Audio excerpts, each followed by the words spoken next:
football and soccer and golf. Oh my, hello and welcome to Sports Nightly. I'm Claire Dau alongside Alex Wilcox. Yeah, another exciting day in the sports world. As Claire mentioned, a lot of girls soccer. UT football speaks out on wanting a season as the MAC maybe will come back. And of course, one of our favorite segments, Top 5, is all coming at you a little bit later. Definitely some of our favorites getting us through Monday. But we'll start the night with the Charlie's Dodge Chrysler Jeep Ram Player of the Week. Let's take a look at that poll as voted on by you. It was open till noon today.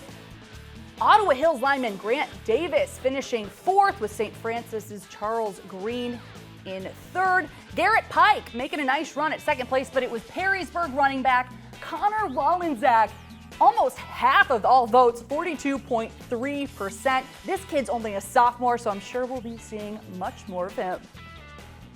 The BCSN Player of the Week for Napoleon Week, the Connor Walendzak.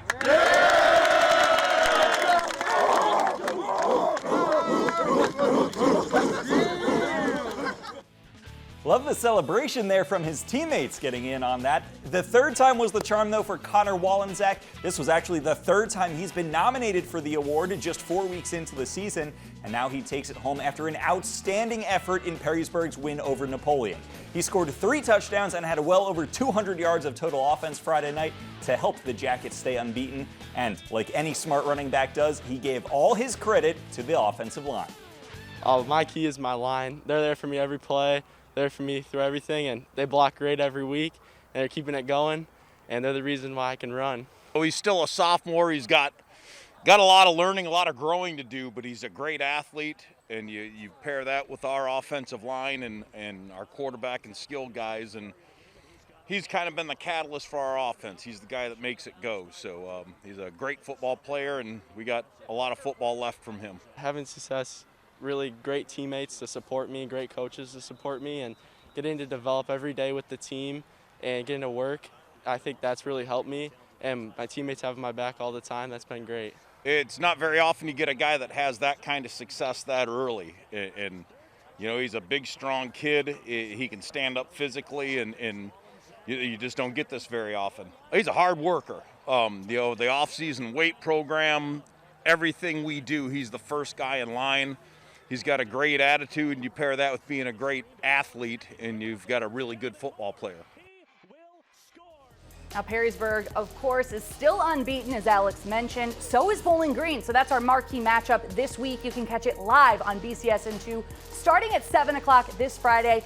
That'll probably be for the NLL title, if we're all being honest. We also have a boatload of other live contests coming your way. Central Catholic back on the field after having to sit out last week, taking on Whitmer. Springfield with Southview, and we have 2 Michigan games coming your way. I know Alex was out at that Bedford game last week when they opened the season.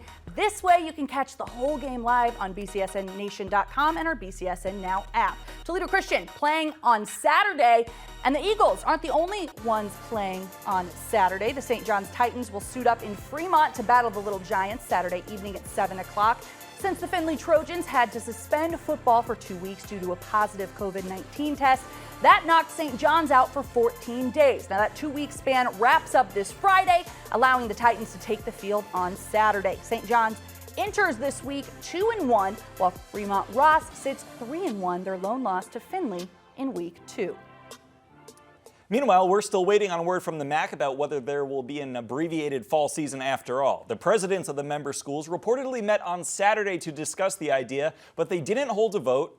Now all we can do is wait. Today I spoke with several Rockets players as well as head coach Jason Candle, and all are in agreement. Let's play. As rumors swirl about a possible MAC football season this fall, Toledo's players have made their voice clear.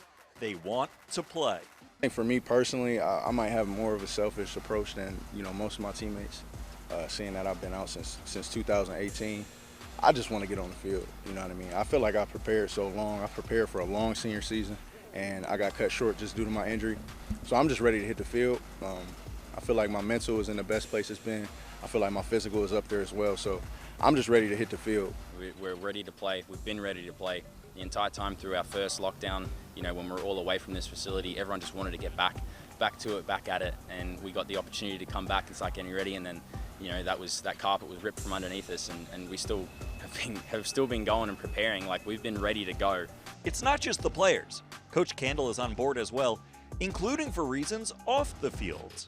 Mental health's a big deal in today's world, and when you take something that's the main focal point away from these young guys' lives, they don't always deal with that the best way. So I think in more ways than one, this makes a lot of sense, and if we're able to do that, we're looking forward to putting our best foot forward to go do it. Whether it's a 6-game season, an 8-game season, any season at all, the Rockets want to play, and they're not shy about what kind of team they'll be on the field if they do get that chance. If not one of the most prepared teams right now would be us. We've been wanting to do this so much for so long. I think this team is hungrier than I've ever seen a team, just in terms of our personal development and our development as a team. I don't know, it just seems like everybody's hungry. Everybody wants to work.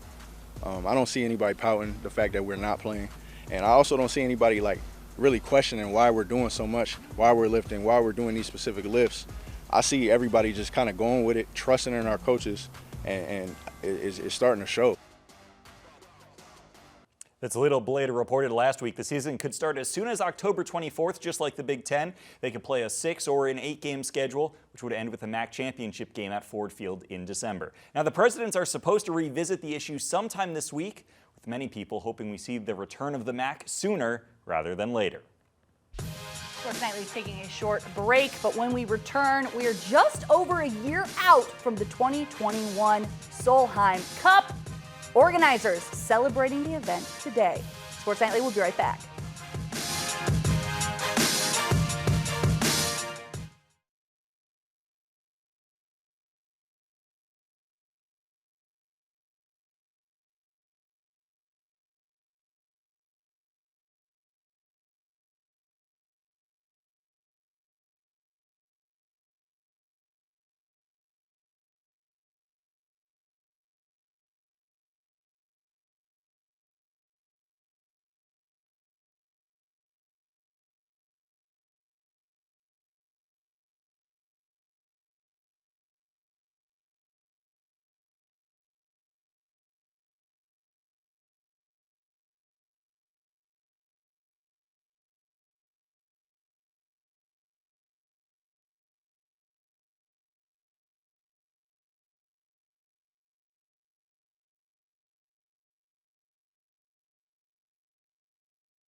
Sports Nightly is brought to you by Groganstown Chrysler Jeep Dodge Ram. Nobody treats you better. We're less than a year away from the 2021 Solheim Cup here in Toledo. This evening, the LPGA and the Solheim Cup leadership team hosted Tee It Up Toledo, a virtual event to get the Glass City community hyped for next fall's international event.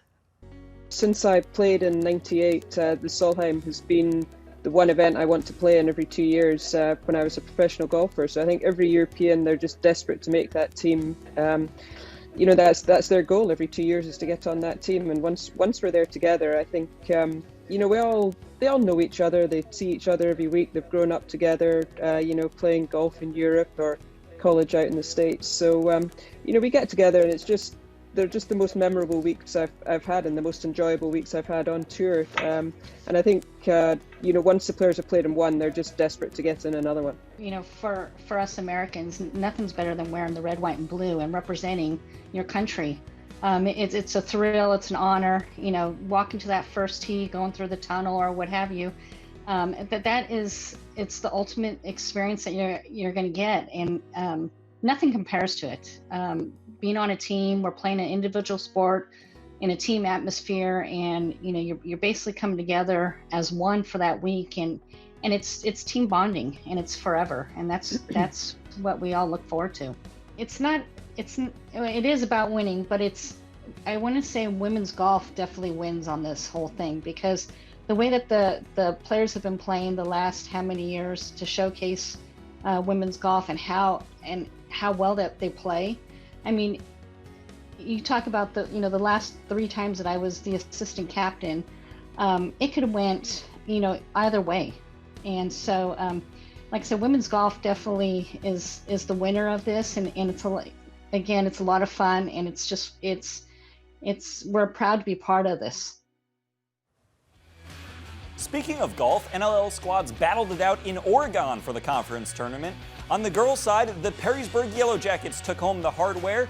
Meanwhile, the Anthony Wayne boys, led by Jacob Poles, nabbed their first title in 10 years. But the story of the day was the performance of Northview senior Lucas Patterson. There he is. The Wildcat had a hole-in-one on the par 3 17th hole at Eagles Landing Golf Club, making him an infinitely better golfer than I am. Sports Nightly will be right back.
Sports Nightly is brought to you by Charlie's Dodge Chrysler Jeep Ram. Doing it different, doing it right. Welcome back to Sports Nightly. For our first of 4 girls soccer contests, we head to White House, where the Generals played host to the St. Ursula Arrows. Now we're scoreless with 10 to play in the first. General Sophia Schneider throws it in. Peyton Miller does the rest. Miller bins it just out of the keeper's reach, giving A-Dub the 1-0 advantage. Now that'd be the score at the break. Midway through the second, here come the Arrows. Katie Gruber tears right up the middle, diving stop by Caitlin Moeller, but Maddie Berneski follows up, fires it past for the equalizer. 3 minutes remaining in the game. Elena Unkefer, all alone. The junior makes the Arrows pay. It's under the crossbar, and then Anthony Wayne wins it 2-1. Mason Lowry recaps the cross-conference battle. Well, this game was played on September 21st, but it felt like October 21st. A chill and a tension in the air. 2 teams defending like a district championship, perhaps, was on the line. And we saw 2 really well-taken goals from Anthony Wayne, both quite similar. Peyton Miller, 10 minutes left in the first half, sees Emma Caldwell in goal for St. Ursula, maybe a little bit off her line, bangs one in the back of the net over her head, 1-0. St. Ursula equalizes in the second half, and then Elena Unkefer with 3 minutes left looks up, sees Caldwell, maybe a little off her line, bang, in over her head, 2-1. Thank you and good night. Elena Unkefer, by the way, a really complete center forward's performance tonight, which makes sense because she might be the most complete center forward in the area. She tracks back well. She's a terrific target as an old school number 9. Really, really quick, and as we saw tonight, has a shot on her. Really well done from Elena Unkefer and the Generals, and I have a feeling this may not be the only time we see Anthony Wayne and St. Ursula lock up this year. It finished here in White House. Anthony Wayne 2, St. Ursula 1. Back to you. All right, now to another NLL track matchup. Southview hosting Notre Dame Academy. Less than 10 minutes into this game, Eagles on the attack. Long pass up to Emma Hoyt, and Hoyt delivers a perfect ball right over the keeper. The captain puts Notre Dame Academy up 1-0. Southview, though, answered right back. Taylor Lynham on the corner, and Paige Brown gets a foot on it and sends it in. Cougars tie it up at 1 apiece. Later in the half now, Lynham this time from the opposite corner. The keeper would actually get her hand on this, but she tips it right to Gabby Johnson, who buries it for the go-ahead goal. Southview tops Notre Dame 3-1. First time that's happened since 2008. These girls were like 4 in 2008. Here's Bradwell's Nikki. Thanks. Back out here in Sylvania, where for over a decade in this matchup, Notre Dame has been the team that has come out on top. Tonight, the Eagles came out fast, getting that early goal from Emma Hoyt. It was her first of the season, putting the Eagles in good position here on the road. But you love the response that you had from the Southview Cougars. Just 5 minutes later, Paige Brown with the equalizer, and then a big goal with limited time in the first half from Gabby Johnson to give the Cougars the momentum going into the break. And for Southview, the way they shared the ball tonight and the way they communicated was really impressive to watch in this match. They had quality possessions throughout the night, created great opportunities, and they got one more at the end of the night from Haley McLean to really seal the deal in this one.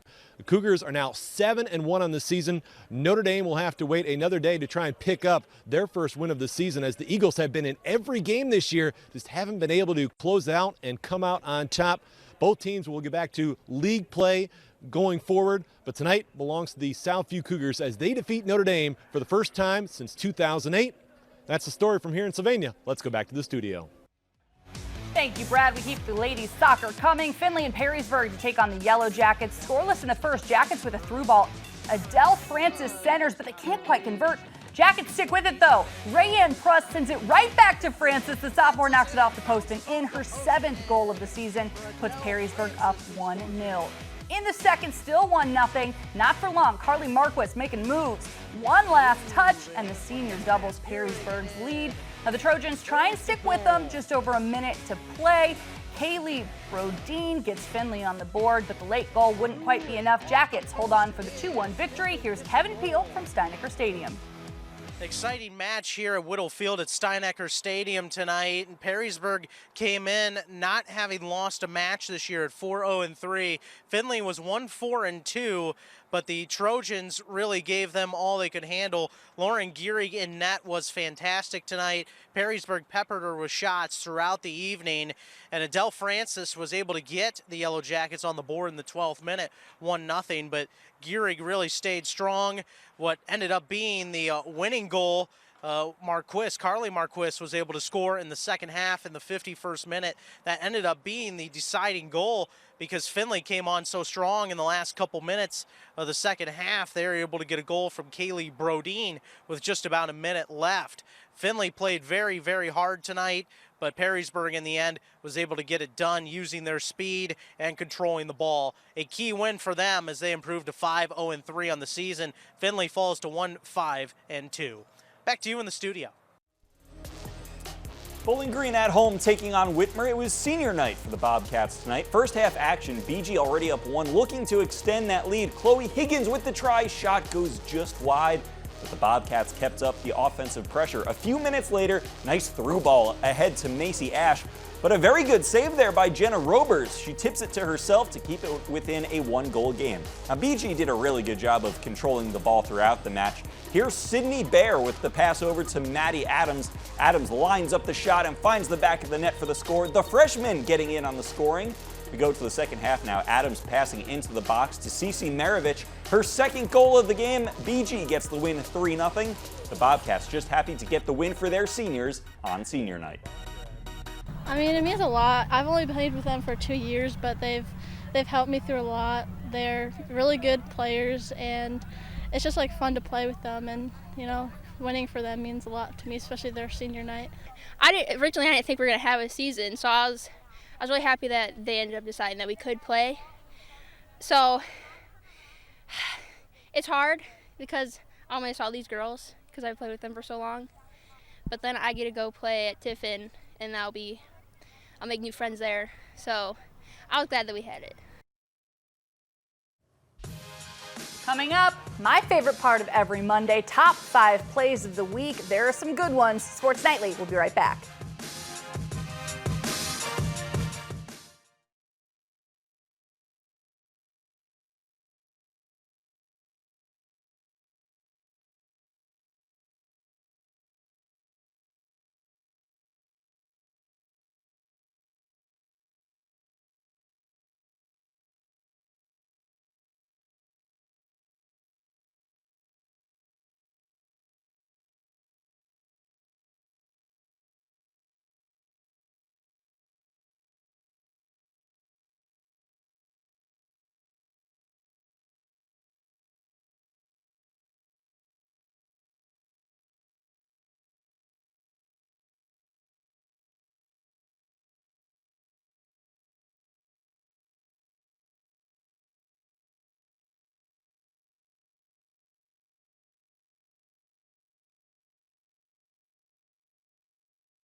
Nightly on BCSN is presented by Midas Auto Service and Tires. We're always a touch better.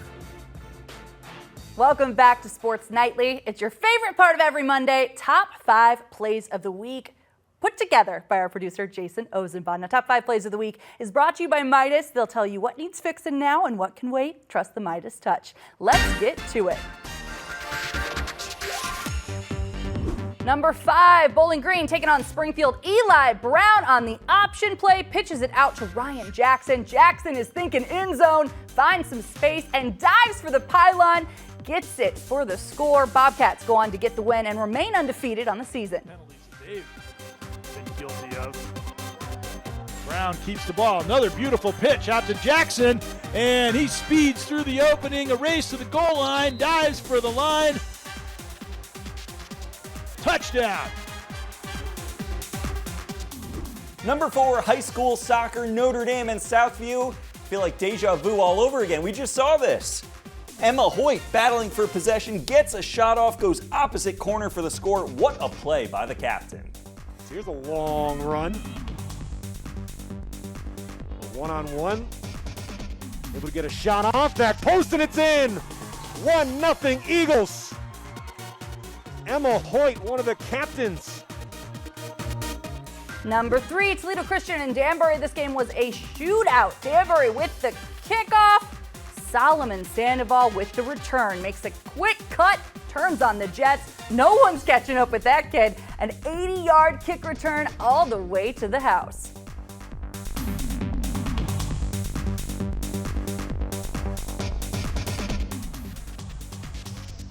The Eagles will try and get it back to a one-score game here. Sandoval picks it up at the 22, and Sandoval finds some running room. Solomon Sandoval is headed for the end zone. No one will catch that young man. One cut, and no one was going to touch him. Number 2, Ottawa Hills taking on Cardinal Stritch Green Bears play action pass. Matthew McGee rolls out, throwing a dime into the end zone to A.J. George into double coverage. What a throw for the touchdown. Here's McCaffrey in motion. Play action. McGee rolling. Back corner of the end zone. And it's complete. Touchdown for A.J. George. What a grab in traffic. Honestly, I don't even know how he saw A.J. George. What a throw. And our number 1 play of the week, St. Francis taking on Clay Eagles, looking to punt the ball away. Damo Austin able to push his man back into the punter. Loose ball. Dominic Arnold with the scoop and the score. A team effort for our number 1 play of the week. Eagles punted away on 4th and 1. And the punt was blocked. Picked up. And the Knights add to their lead. Picked up by Dominic Arnold. Not the first time this season that young man has had a defensive touchdown. Top 5 plays of the week is brought to you by Midas. From brakes to tiles to oil to everything, trust the Midas touch. Sports Nightly, we'll be right back.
Thank you so much for joining us for Sports Nightly this evening. Now, Alex has the next couple of days off, so he is going to be excited to come back and do some football previews on Thursday. City League starting up soon. City League starting up and the regular season almost ending. Playoffs coming up real soon. It'll sure to be exciting.